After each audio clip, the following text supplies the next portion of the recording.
Типа базар, тут теплее, чем я там ебаном автобусе, Ты что, нахуй. дурак, вставай. Нет, блядь. Я хуй встану с этого, блядь. Мне похуй, ебать.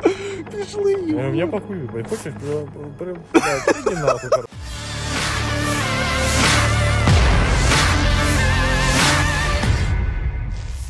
Sebuah rekaman viral di media sosial Telegram pada Rabu 23 November 2022. Dalam video pendek tersebut, menunjukkan seorang tentara Ukraina yang berbaring di tengah salju dan dalam kondisi wajah yang ditutup. Tidak diketahui pasti apa alasan tentara itu melakukan hal tersebut. Namun dari obrolan bersama rekannya, tampak mereka sedang bercanda membahas sesuatu. Hingga video ini beredar, beragam komentar dituliskan warganet.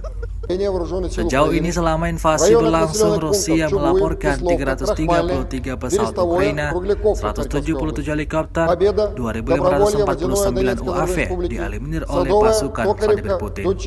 Sementara itu dari kubu Kiev, Kementerian Pertahanan Ukraina melaporkan 400 tentara Rusia dieliminir dalam sehari terakhir. Sebanyak 85.000 prajurit Rusia meninggal sejak awal konflik hingga hari ke-273. Типа базар, тут теплее.